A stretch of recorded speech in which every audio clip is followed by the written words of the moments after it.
Strength training is the biggest athletic mistake that I've made in my life. And I was a strength coach for a professional rugby team. I've been obsessed with strength for most of my life, even before I was an adult. And it's the biggest mistake that I've made. I want to clarify that. I'm going to explain it. And as I do, I hope it makes sense to you why I'm saying this and why I know that we can change the world, change the athletic world, improve injury rates, and do so much by understanding that strength training in the way that we're doing it now and the way that we're thinking about it is a massive mistake. Firstly, this category of slow force training that we call strength is it's meant to sit on top of other layers. This is the key thing. And it does often, and that's why it's deceptive. And that's why some of you might already be thinking like, he's lost the plot. He's turning his back on the thing that he loved most. I'm not turning my back on it. I still love it. It's just knowing where it fits. And it doesn't fit where we've been putting it.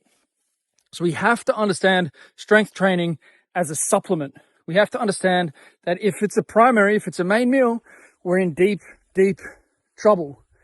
You just look at powerlifters to understand. Powerlifters turn into incredibly unathletic, incredibly, they can't function basically as human beings athletically after a long period of time. And they will tell you that. Powerlifters, serious powerlifters will tell you that, yeah, okay, I used to be athletic, now I'm not. Unless they're keeping some wrestling or, some sprinting or something else amongst what they're doing. There are athletic powerlifters out there. If you're doing strongman training as well, if you're doing other elements, then it can be done. It's not that powerlifting is necessarily destroying the body, but when it's done in isolation, it will. So that tells you the true nature of slow lifting, that in isolation. I'm just getting set up here for some work, running along the grass here. So it's meant to be a supplement. Charles Poliquin labeled himself as the greatest strength coach of the modern era, the greatest strength coach. He trained a lot of Olympic champion athletes. He helped Winter Olympic sport athletes get heavier. That was primarily what he was doing. So they put on mass and they won more gold medals. His system worked. He was the champion bodybuilding coach for strength athletes. And a lot of strength athletes need a bodybuilding coach. It works in that sense. If you need more mass and everything else is great, then strength training can work for you. Now, there's smarter ways to put on strength, and understanding short and long range, which were the foundations of the Poliquin programs, which went further inside the ATG system. But the truth about all that is being lost in the war and battle for this brand versus that brand, and this movement versus that movement. The key concept of training the muscle in its lengthened position versus training the muscle in the inner range position is a valid and important concept that every strength coach, every athlete needs to understand. The coaches that are ignoring that are injuring their athletes a lot more than athletes need to be injured. So understanding range within the strength conversation is one of the things that makes it a lot less destructive. But even putting that in there, I would still say that strength training is the biggest mistake I've made physically with my body, because I didn't understand that the preceding layers before we worry about that force, the prerequisite is the elasticity of the tissues. We need the white tissues to be strong, and we need fast twitch. Now, if we have fast twitch and we have elasticity, then yes, we can power that up with heavy squats. And that's why this conversation is deceptive. The heavy lifting has its place, but it's as a supplement and it's on top of those things. So when an athlete gets injured and they lose their elastic ability and they lose the ability to use their fast twitch movements and move fluidly, the goal has to be getting that fluidity back, getting that youthfulness back. A lot of even professional athletes peak in their durability and their real freedom of movement at 8 years old, 10 years old. Even professional athletes, and particularly those who are then sedentary, don't really train later on. And it's a shame to peak athletically at such a young age. Should we be, to peak in, what are we doing with the rest of our lives if we're not improving after that point? we're missing something big. So what do we need to do? We need to train the white tissues. We need to be elastic as a primary objective. We need to be fast twitch as a primary objective. I've lived with abandoned cultures, forgotten cultures, people who have lived outside of the system. I've lived with the Tzotzil people in the mountains of Mexico. I've lived with the Yankunytjatjara, Pitjantjatjara, Arandja people in the most isolated desert parts of Australia. I'm now in Vanuatu, one of the poorest countries by the way that they measure it, in the Pacific Islands, a place that most people have never heard of.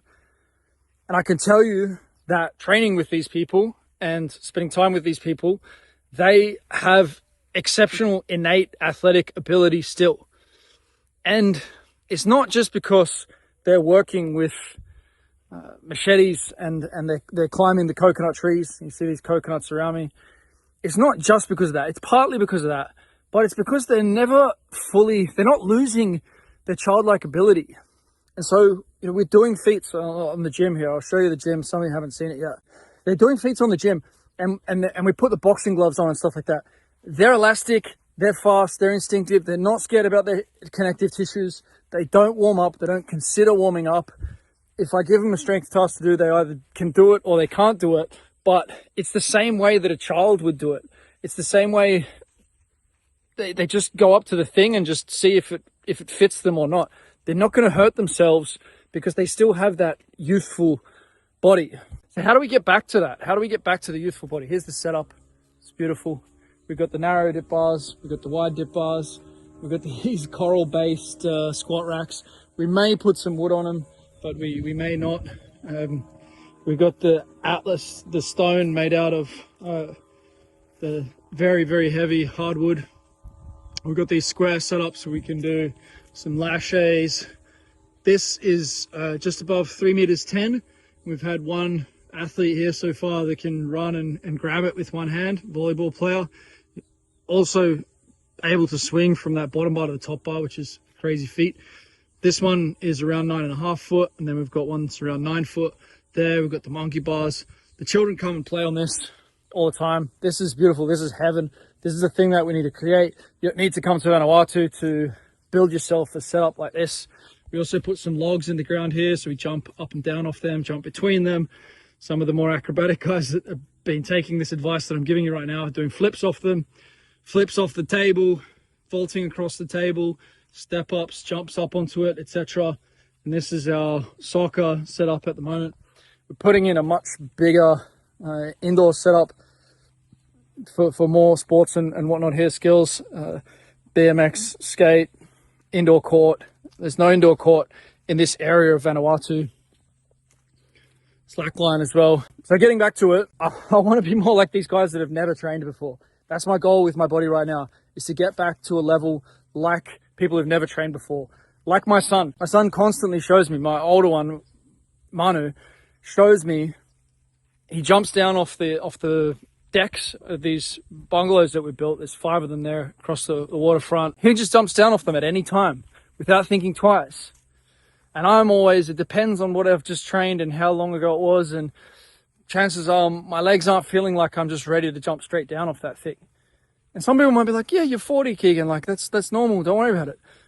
But then I'm with these other people who didn't go through this domesticated version of athletic development, and they just jump down. There was guys here fixing a digger the other day, diesel mechanics, and they jumped down off the top of the diesel. They're doing their work on top of the engine, and they just jump down like 7, 8, 9 foot. This is what I want. So I'm still going to strength train because I'm addicted to that. It's been a big thing for a long time, and it can work. It can provide a place in this picture, but I'm also going to train force completely differently.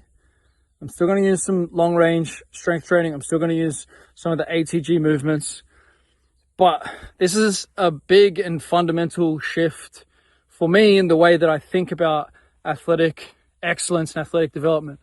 We need to be white tissue dominant, tendons, ligaments, bones, cartilage, meniscus, fascia, all the white stuff needs to be way in advance of the muscles. Otherwise we're playing Russian roulette. That's the baseline. And then we need to train more fast twitch and elasticity. And then on top of that, we can use the strength, right? but we need to first hit the white tissues and hit the fast twitch. If we're not hitting the white tissues, we're not hitting the fast twitch, we missed the point on force. And then we've still got all this skill development work to do.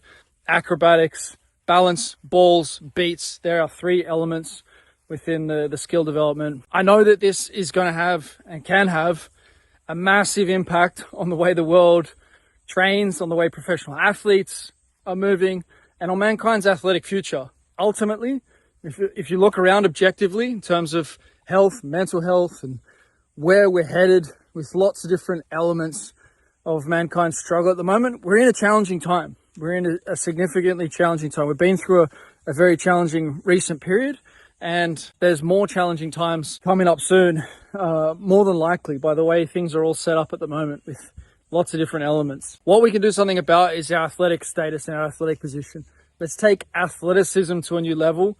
Health first, then skills, and then force, but we need to rethink this paradigm and pattern of force, elasticity and fast twitch, and then we think about the other stuff.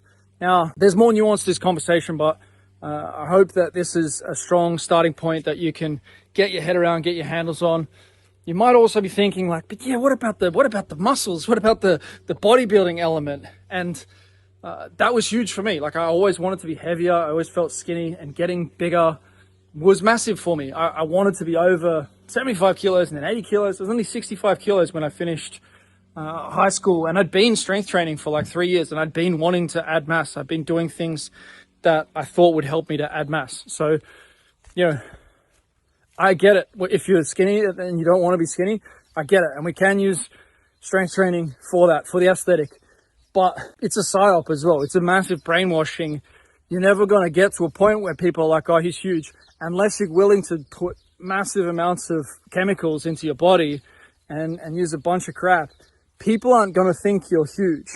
You can get to a very good aesthetic, natural physique, and you should do that. But chasing that being the big guy is a slippery slope and a nasty slope. Let's chase athleticism. Let's chase health. Let's chase skills. And let's chase force in the athletic way that makes people go, wow. Makes yourself go well, makes your children go well, that you can be proud of. Stuff on the trampoline, the acrobat, and use that as the base, and then we lift the big weights on top of that or as part of it. Let's get our priorities clear. Let's get the hierarchies clear. I'd love to hear your thoughts on this. If you've been having this conversation with yourself, with people around you, where you're at with it, please share some thoughts or feedback. And if you'd like to jump in on the new book, it's available at the moment. New Athlete Project is the name of the book, the same as the project itself. The new app is live now as well. New Athlete app.newathleteproject.com. You can jump into the app. It's free for the first 1,000 users to jump in. We're getting one every 5 minutes or so. At the moment, we've got an event coming up in Brisbane, looking to meet up in Singapore as well. Then we've got Denmark and Germany coming up, Montenegro. Looking forward to seeing more people around the world. Getting together to experience all this stuff together is where the richest experiences are. So yeah, I hope this landed with you, and let's get truly athletic 2025 and beyond.